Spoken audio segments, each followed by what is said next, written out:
Alright, Jack here with Two Brothers Adventures. We're up here on the Mogollon Rim. My brother's going to film for me today. We're just doing a little fun test to see how I can start a fire with my fire starting kit that I always carry with me if one arm was incapacitated. Now, if you saw our other video, I did one where I did everything right-handed with my left arm incapacitated. Well, I'm right-handed, so that's my strong hand that I can manipulate things with pretty easy. So now I'm going to try and do it all with my left hand and see how that works. This could be kind of comical, so I want to see if I'm capable of doing this. If not, I need to practice to develop these skills. So the first thing I'm going to try and do is start a fire with the traditional light my fire type striker. And which theoretically this one is the hardest because it's traditionally a two-handed striker. Right.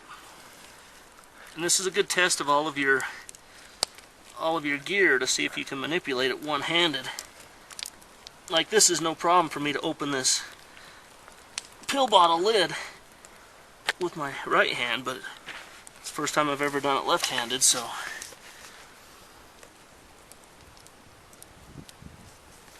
I'm definitely not as comfortable doing stuff this way.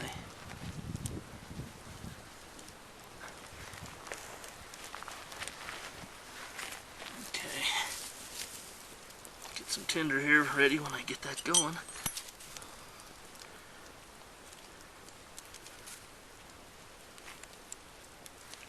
And what you do is you steady this over a stick.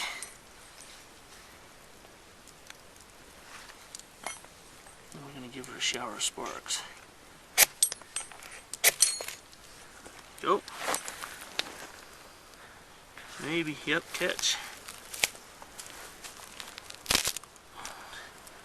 Okay, well, I'm dragging my fire all over. Alright. I told you this could be comical. Alright, so there you go. First time ever that I've tried. I didn't practice this at all. I just decided to do it and see how funny it turned out to be. So that's the first time doing that, and it seemed to be doable. Now, you know, granted it's an 80-degree day and I'm not cold and we're just doing this for fun, but these are the times to develop your skills so that you can do this one and have the confidence to do it when you really need to. So I'm going to put this out and then I'm going to try one of my other types of fire starters.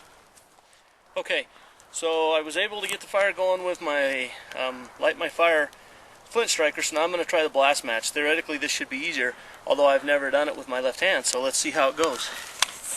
The blast match is a designated one-hand fire starter, so theoretically it should work easier, but opening it up and manipulating it, I've never done that.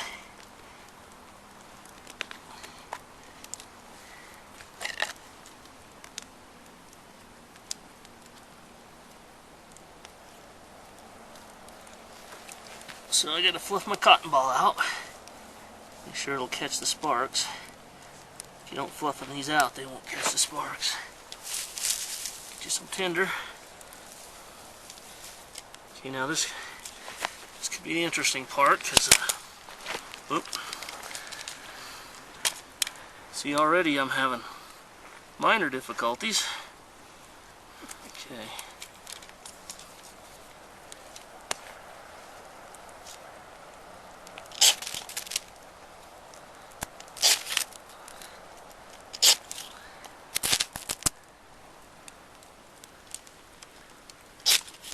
I just can't seem to get as much pressure on that flint as I can with my right hand.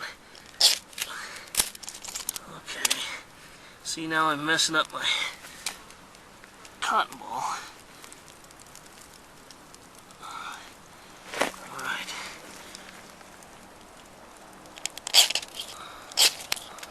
There we go. Okay, there we go.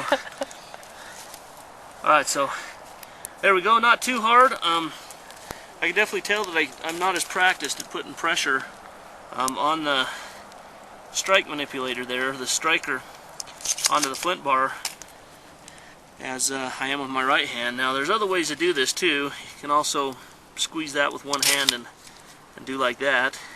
It's not real great when you don't have gloves on because it kind of burns your finger a little bit, but it's possible to do that, so maybe I'll try and do one that way and see how that works. Alright, I'm going to try my last type of fire striker that I carry in my fire starting kit. I'm going to do it left-handed also, and it's the Sparklight. Sparklight. It's a little cigarette lighter type one, the really small one. So I'm going to go ahead and give that a try. This could be interesting because my dexterity and my turning things with my left hand isn't as good as with my right, so we'll see what happens here. And this one's a very good striker, but it throws the least amount of sparks, so it definitely takes a little bit of practice to use it. So yeah, it'll be a little more difficult left-handed for sure. See, this practice like this, it gives you, gives you a chance to practice drawing your knife with your offhand and do different things like that. So it's not a bad idea to get out here and be comfortable with some of this stuff. There's been people that even had problems just getting these cotton balls lit, these petroleum jelly cotton balls, because they're not, they haven't used them a lot like we have, and they're not comfortable with them. We pretty much used them in about any type of environment we could think of, so we're pretty comfortable with them. So now we're trying to just even further develop our skills. Alright, here we go. See if we can get this going. There we go. Not too bad. Okay, so that wasn't bad at all. So now, using all three of those, which do you think was the easiest, left-handed, your offhand? probably this one, the what can I Sparklight. remember? The Sparklight. Seemed to be pretty good. Any of them, though, I think are pretty easy if you practice. It's just a matter of getting out and using your gear and becoming comfortable and familiar with it, trying different things. That way, when you really need to do something like that, if I was really injured, then I have the confidence to be calm, not get excited, and to be able to work through, doing something a little bit out of the ordinary. But if you practice these type of things, then at least you have a little bit of, background in dealing with them, so that if it ever really occurs, that you can handle the situation. So get out, try some of your gear, and practice different things.